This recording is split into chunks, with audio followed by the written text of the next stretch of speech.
story you are about to hear is true. The names have been changed to protect the innocent. Fatima Cigarettes. Best of all, king-size cigarettes brings you Dragnet.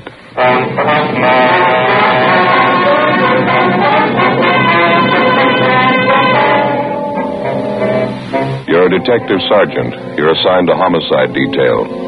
An unidentified woman is found murdered in a hotel room. Cause of death, strangulation. There's no lead to the identity of the killer. Your job, find him. The latest Fatima sales report shows thousands and thousands of king-size cigarette smokers are switching to Fatima. For the month of October, coast-to-coast actual figures show Fatima sales are up 110%, or more than double. Fatima, best of all king-size cigarettes. Definitely the best quality in its class, but the same price as the cigarette you're now smoking. Remember, thousands of Americans are switching to extra-mild Fatima. Next time, insist on the best, king-size Fatima, in the distinctive golden yellow package.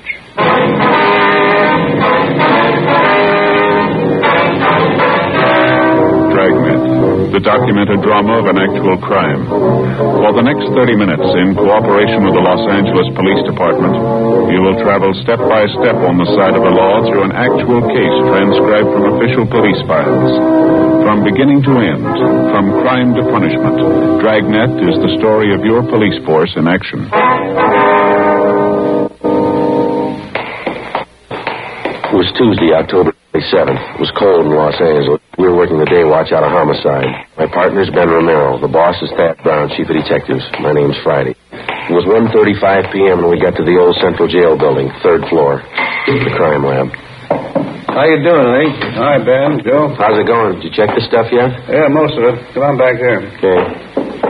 Well, this is all of it. Did you find anything we can get a lead out of? Nothing too good, no. I don't think you could identify it from what we got here. The morgue post the body yet? Yeah, just this morning.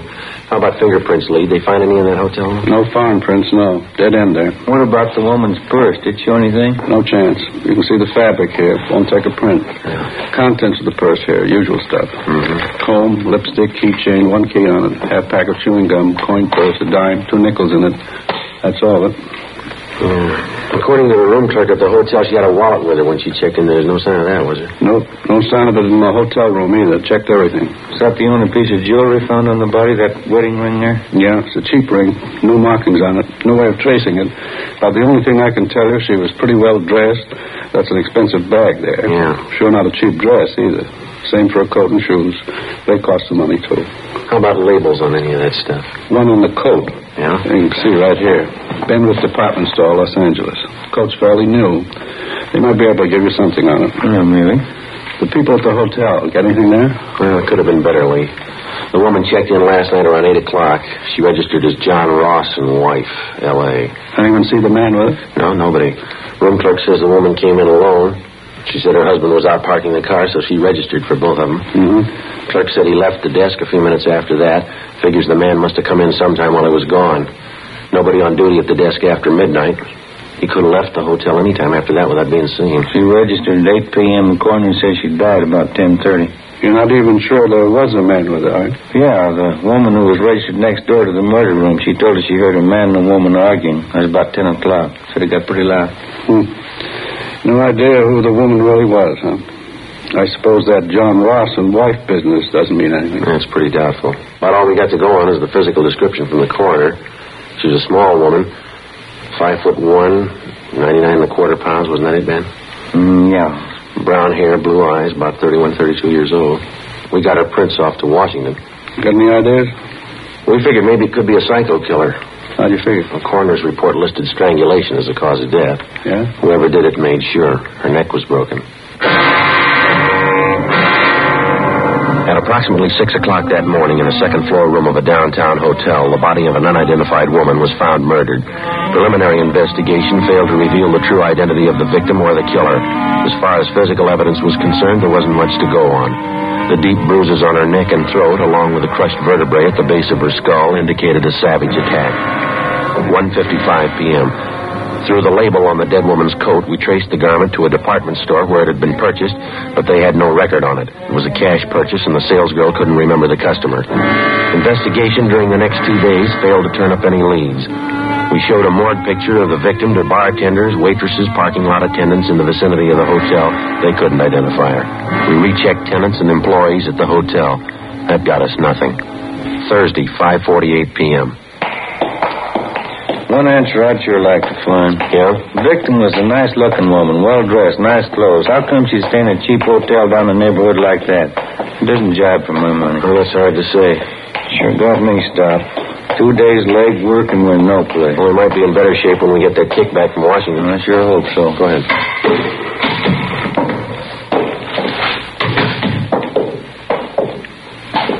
Hey, excuse me? Well, yes, sir. Can we help you? Well, no, I don't know. Guess that all depends. I'm waiting for a couple of detectives here. Well, who is it you wanted to see? A couple of detectives. And who are they? Well, it's pretty confidential, you know. I have to talk to them. They told me to see Friday and Romero. Ben Friday and Joe Romero, detectives handling the case. Yes, sir. I'm Joe Friday. This is my partner, Ben Romero. We're handling the case. What do you want to see us about? They said you were working on that murder case? That woman they found in the hotel? Yes, sir. That's right. That's so? I see your badges. Yes, sir. Here's our identification. Mm-hmm. Read about that murder in the paper, you know. You better come over here. Yeah? You're going to thank me for this. I got all you want to know about that murder. You mind telling us your name, sir? I don't mind. L.P. Morgan. I was a good friend of hers, you know. I used to work with her. You mean the dead woman? It's the same one. I never forget her face, Maud McLeod. Saw that picture in the paper, and I said to myself, there's old Maud. You're pretty sure of that, are you, Mr. Morgan? Sure, I'm sure. Maud McLeod. Used to work together in the circus. Maud was a bareback girl, you know, best in the country, real trooper. What makes you so sure it's the same woman, Mr. Morgan? When was the last time you saw this friend of yours, this Maud McLeod? Well, I used to see her all the time. Worked the old Sells photo together. Got a photo of her. Do you mind if we take a look at it, sir? That's why I came down here. I want to help out. She's got to be identified. Let's see. Got it here somewhere. It's old Maud in her circus costume. Yeah, here it is. Take a look at that. That's Maud, ain't it? Well, I don't know, sir. There doesn't seem to be too much resemblance here. Is that right? Afraid you've made a mistake, Mr. Morgan. Thanks for your cooperation anyhow. Appreciate you coming in. Well, sure, it was Maud. I got it. Homicide Friday. Oh, yeah, Frank, uh-huh. Is that right? What'd it say? Huh? Yeah. Okay, fine. Well, we'll pick it up. Yeah, thanks. Anything? Communications. They got the kickback from Washington on the dead woman's fingerprints. Any luck? They got her identified. She worked at an aircraft plant during the war. Name's Doris Frazier. I can't help but think you fellows are missing a bet.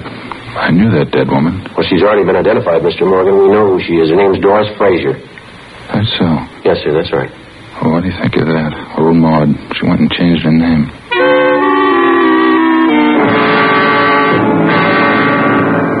Thursday, 6:35 p.m. Ben and I went down the hall to communications and got a copy of the kickback from Washington. The murder victim was identified as Doris Eileen Frazier.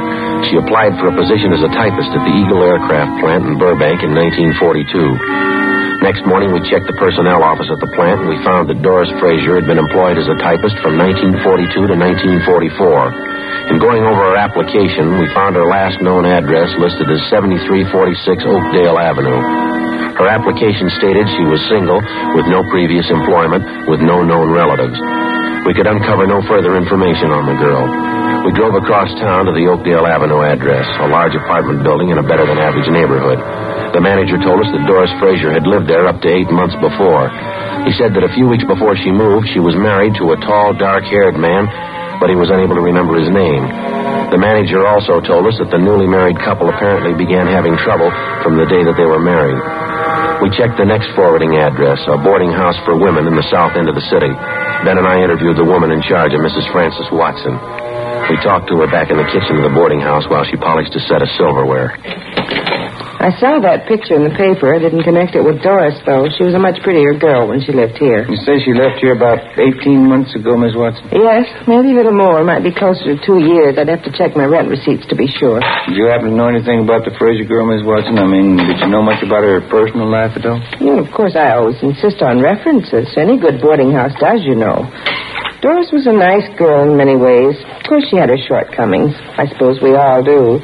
When she first came here, she seemed like such a nice girl, and then she started to go downhill. I just don't know what got into her. Well, how do you mean, ma'am? Was she in some kind of trouble? Well, of course, when she first came here, we didn't know it, but she was married. This is a home for single girls. We have our rules and regulations just like any other respectable place. Yes, ma'am, I understand. Well, as we came to find out later, Doris wasn't only married, but she was fighting with her husband. I understand he wasn't much at all. She was thinking of getting a divorce, as a matter of fact. Well, did you ever meet her husband, Miss Watson? No, I never did. I suppose it's just as well I didn't. I understand that Doris left him after they'd been married only a few months. Mm-hmm. Do you know what his name is, ma'am? No, I have no idea. Or Doris always used her maiden name when she was with me. Then you never saw this man, Miss Watson? He never came to the house here? No, I didn't say I never saw him. I said I didn't meet him. Yes, there was once when he came to the house to see Doris. And what was the occasion? You mind telling us about it? Oh, it was most unpleasant, I can tell you that. Let me see now. Yes, Doris had been here about 6 months. Even by that time, I was beginning to see the real side of the girl. No character, Sergeant. No character at all. It shows up every time. Yes, ma'am. What if you'd go on, please? Well, as I was saying, it was after about 6 months when this man brought Doris home late one night, about 1:45 midnight, I'd say. Upset the whole house. How was that, ma'am? The two of them, this man and Doris, they stood right out there in the hall, had a terrible quarrel. The language, it was dreadful. The tough of their lungs, too. My husband went out to quiet them down, but the man left before he had a chance to call him down. He upset the whole house. Now, this man that the Fraser woman was arguing with, you're sure that was her husband? Well, as sure as I can be. That's what Doris told me, anyway, the day after. I called her in and told her I just couldn't tolerate behavior like that. It upset her quite a bit, I remember. She cried, said it wouldn't happen again. That's when she told me she was trying to get a divorce. Is that what the big argument was about? Would you know that? Yes, she said she wanted a divorce, and her husband didn't. He wanted her back with him. Certainly is sad the way some people mix up their lives. Yes, ma'am. By any chance, did you get a good look at this man, husband, I mean? Well, he was tall and had dark hair. That's about all I remember. He was well-dressed, too. I see. When Doris Fraser left here, Mrs. Watson, did she leave a forwarding address with you? No, she didn't. I haven't any idea where she moved. What kind of work was she doing while she was living here? Do you have any idea where she was employed? Yes, that was one of the references she gave me. Furniture company. Down on Venice Boulevard, if I remember correctly. I have the address in my record book. Certainly is unfortunate. The whole thing. Yes, ma'am, it is. I even tried to talk to her before she left. Sat her down and talked to her for a whole afternoon. I guess it was just a waste of time. How's that, ma'am? And trouble with her husband. Terrible thing. He seemed to treat her so badly, two of them fighting all the time. I believe she was actually afraid of him. She told me he was very jealous. He drank, ran around. That's why I couldn't understand it. You couldn't understand what, ma'am? Doris, when she moved away from here. Yes, ma'am? She said she was going back with her husband. The landlady, Frances Watson, gave us the address of the furniture store where the murder victim had been employed, and we drove down to check with the personnel manager, a Mr. Collins. He said that Doris Fraser had been fired from her job 10 months before. He said she'd been let go because she was constantly late for work and that she got into the habit of asking for salary advances too often. Collins also told us that he'd heard about the trouble between the Fraser woman and her husband. He said he'd seen the husband in the store several times when he came to call for his wife. He identified the husband as Stephen Arnold. The description was approximately the same, a tall, well-dressed man, dark hair, heavy build. The personnel manager gave us the last known address they had on the victim. The following morning, we checked it out, an apartment hotel in the East Wilshire area. She was still registered there, together with her husband, Stephen Arnold, but the desk clerk told us that Arnold hadn't been living there for the past 3 months. He had no idea where Arnold had moved. He didn't know where he worked. While the desk clerk stood by, Ben and I went upstairs and checked the apartment. Anything, Joe? No, nothing. Nothing in the bedroom. Like Lee says, she goes in for nice clothes, about all I can figure. Well, what you got there? See it lying on the desk here. Looks like she started a letter and didn't get to finish it. What's it say there? Well, it's dated October 23rd. That's over a week ago. It says, Dear George, I've been meaning to write to you before, but And that's all. That's as far as she got. George. First time we've run into that name on this deal. Makes more than one man in her life. Yeah, there's a couple of more letters here. They're all addressed to her, unopened. Let's see. All we can go by are the return addresses. Telephone bill, ad from a woman's store, postcard, another ad. Here's something. Santa Monica postmark. Check the name on that return. Yeah, Stephen Arnold. 12:35 p.m. We called the office and checked Stephen Arnold through R&I. He had no criminal record. The return address, which he'd listed on the envelope of the letter to his wife, was 10826 Pacific Front Boulevard. We located it on the beach just below Santa Monica. It was a small hamburger stand owned and operated by the dead woman's husband. No, I haven't seen Doris for a couple months anyway. Why? I understand you had an apartment with your wife in the East Wilshire neighborhood. Is that right, Mr. Arnold? Yeah, that's right. Mind telling us why you left? No, I don't mind. Want to move closer to my work, that's all. That place is way too far out. Well, how is it your wife didn't move with you, sir? She wanted to stay close to town. Doesn't care for the beach much. Bad for his sinus, I guess. Well, did you have an argument with your wife, Arnold? Some kind of a disagreement? Is that one of the reasons you moved? Yeah, you might call it that. We're getting a divorce. That's so. Yeah, it was the best thing all the way around. Been nothing but fighting and scrapping the last year anyway. We decided to call it quits. Will you excuse me a minute? I got to put some cold drinks in this cooler here. Yeah, go right ahead. Would either you care for a cold drink? No, no thanks. Coke, maybe? No, thanks. Did you get the divorce from your wife, Mr. Arnold? Yeah, that's right. I'm divorcing her. Why do you want to know? You remember that last time you saw your wife, the exact date, I mean? Oh, I don't think I remember that. Been at least 3 months, I'll say that much. You spend most of your time down here at the beach, do you, Mr. Arnold? Yeah, that's right. I get into town once or twice a month. Hey, sure you would like a Coke? No, thanks. I think I'll have one myself, if you don't mind. Sure, I got a cold one here. Water sure is cold. How about last Tuesday night, sir? You happened to be in town that night? Oh, last time was 2-3 weeks ago anyway. Went in to see a show. I was working here last Tuesday night. Work every night except Monday. It's the only night I'm closed up. Is there anyone who can vouch for that? I don't think I get this. Why do you want to know? Well, is there anybody who can vouch for you? Well, sure. 6 people anyway. A fellow runs a place next door. The guys in the rest of the stalls up and down the way here, they can all vouch for me. I work till 1 a.m., same as usual. Hey, just a minute. Hey, Vic! Vic! Yeah, Steve. Stop over here for a minute. Something I want to talk to you about. Yeah, just a minute. Okay, Vic, thanks. He'll be right over. You fellas want a cup of coffee or anything? No, I wouldn't. Like to have a change for that cigarette machine, though, if you don't mind. Oh, sure.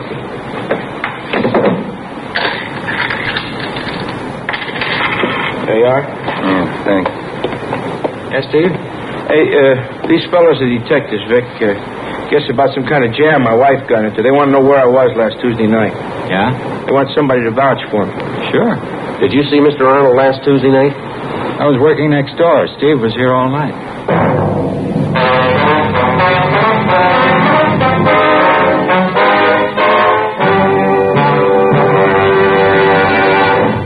You are listening to Dragnet, authentic stories of your police force in action. Millions heard it, yet only 52 have written. Starting on Dragnet over 2 months ago, on September 20th to be exact, Fatima made a special money-back offer to more than 10 million listeners. The results? Amazing. Millions heard it, yet only 52 have written. If you smoke king-size cigarettes, listen to Fatima's famous offer. Buy a pack of Fatimas. Enjoy their extra mildness and superbly blended tobaccos. If you're not convinced Fatima is better than the king-size cigarette you're now smoking, just return the pack and the unsmoked Fatimas before December 1st, and we'll give you your money back plus postage. Fatima, Box 37, New York 1. Fatima's latest sales report shows Fatima sales up in every state in America. The month of October, coast to coast. Actual figures show Fatima sales up 110%, or more than double. Yes, thousands and thousands of Americans are switching to king-size Fatima. So why wait? Switch to Fatima today. Extra mild. Best of all, king-size cigarettes.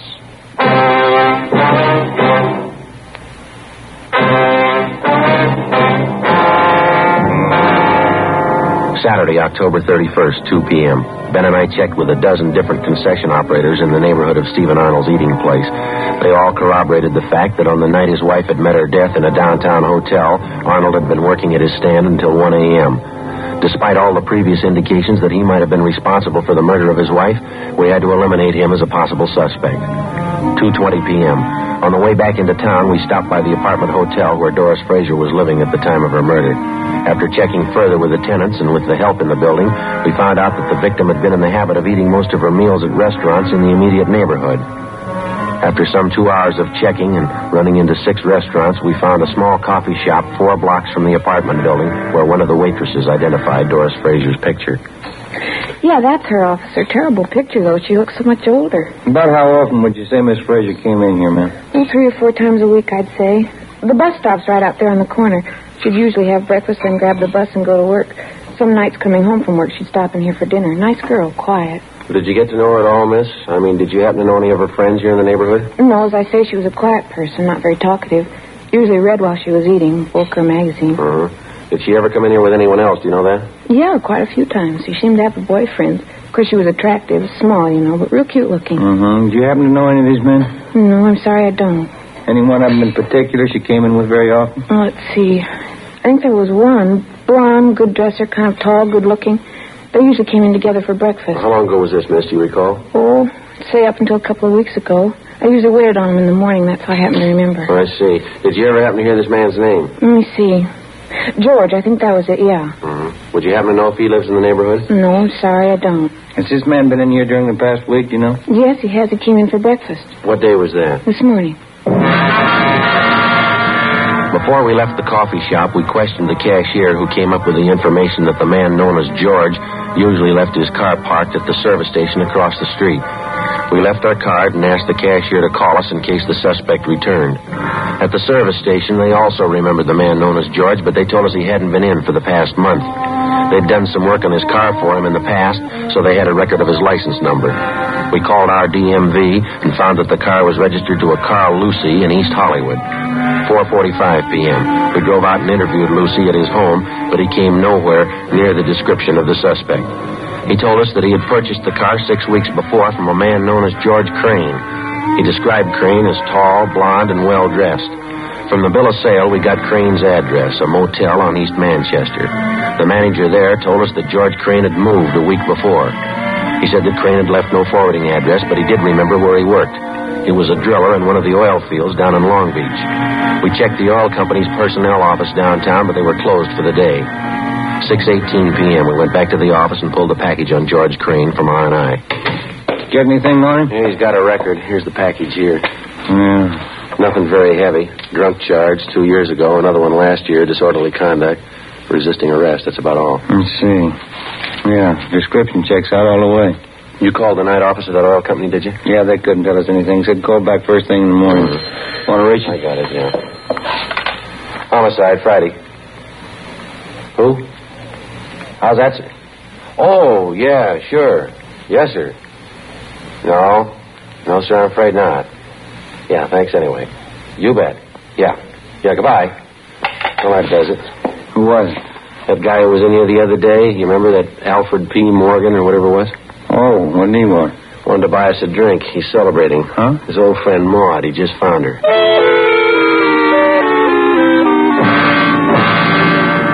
8 a.m. the next morning, we checked with the personnel department of the oil company's downtown offices. They told us that George Crane was employed as a driller, that he'd been working for the company for the past 5 years, and that he had a good employment record.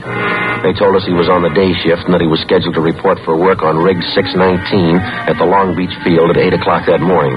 Ben and I got in the car, drove down to Long Beach, where we located the murder suspect, George Crane, at work in the field. Doris Fraser? No, I'm sorry, Sergeant. I don't think I know anybody by that name. How about Doris Arnold, Mr. Crane? Would you know anybody by that name? Arnold? No, I'm afraid not. What's it all about? You own a car, do you, sir? Yeah, that's it right over there, that dark sedan. Yeah. Have you had it long? Oh, I've had it a couple of weeks. Last one I had was giving me a lot of trouble. Did you trade it in? No, I sold it to a private party. Fell out in Hollywood. You mind taking a look at this picture, Mr. Crane? Yeah. It doesn't look like anybody I know. Why, am I supposed to? We think you should, yes, sir. I don't think I'll follow you. Do you spend any time around the East Wilshire district, Klein? East Wilshire, you said? Yeah. No, I've probably been over there a couple of times. Not lately, though. How about the coffee shop on the corner of Gramercy and Marengo? You ever been in there? Not that I remember, no. Well, a waitress in that coffee shop and the cashier, too. They say they've got a pretty regular customer. He fits your description exactly. You sure you've never been in there? Well, I'm not positive. I wouldn't swear I never been in the place. What's the difference, anyway? Well, how about that service station across the street from the coffee shop? You ever parked your car there? They ever do any work on it for you? Oh, say, I bet I know the place you're talking about. Yeah, I've been there quite a few times. Good station. They done some good jobs on the car for me. I remember it now. Well, then I guess you remember the coffee shop. Crane? Yeah, I think I do now. Right across the street from the station, that is? Yeah, that's right. Well, what do you want to know about it? When's the last time you were in there, Crane? Well, tell you the truth, I couldn't be sure. Well, we talked to a waitress in there yesterday. She said you were in that morning for breakfast. Do you remember that? She's way off the track on that one, I can tell you that. I wasn't near the place yesterday morning. Well, the cashier remembers you, too. She says you were in. How about it, Crane? Look, what difference does it make? What's this thing all about, anyway? You want to take another look at this picture? Well, I told you once, I don't know the woman. I never saw her before in my life. Why don't you give it some thought? Huh? I said, why don't you give it some thought? You remembered East Wilshire. You remember the service station. You finally remember the coffee shop. Maybe you can remember her if you try. I tell you, I don't know her. I never saw her in my... Look, let's go in the shed where we can hear each other, huh? All right.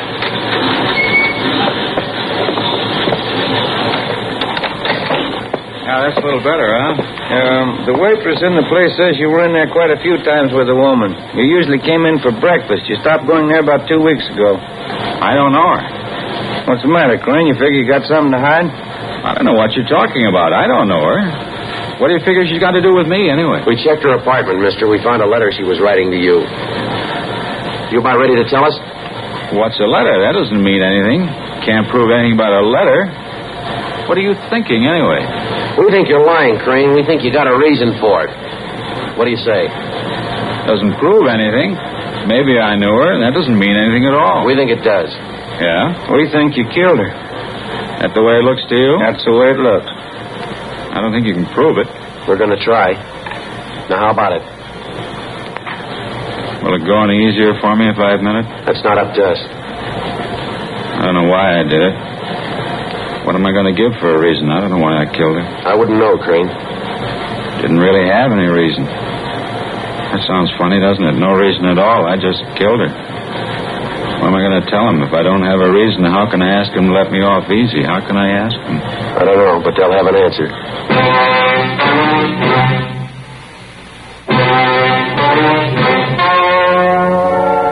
The story you have just heard was true. The names were changed to protect the innocent.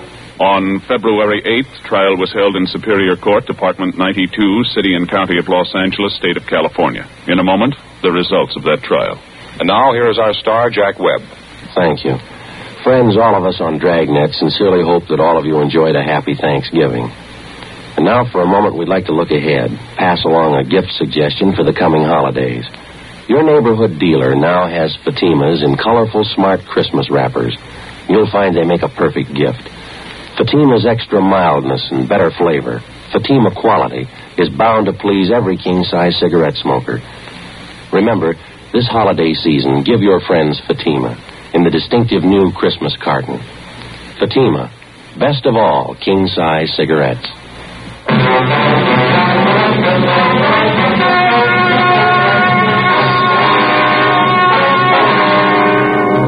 George Martin Crane was tried and convicted in Superior Court of murder in the first degree. He is now serving a life term in the state penitentiary.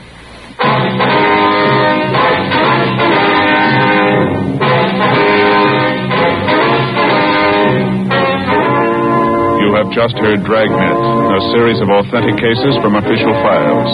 Technical advice comes from the Office of Chief of Police W.H. Parker, Los Angeles Police Department.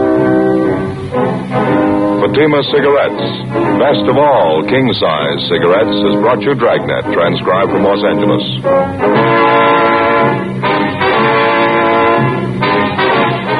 Next, Counter Spy fights international intrigue.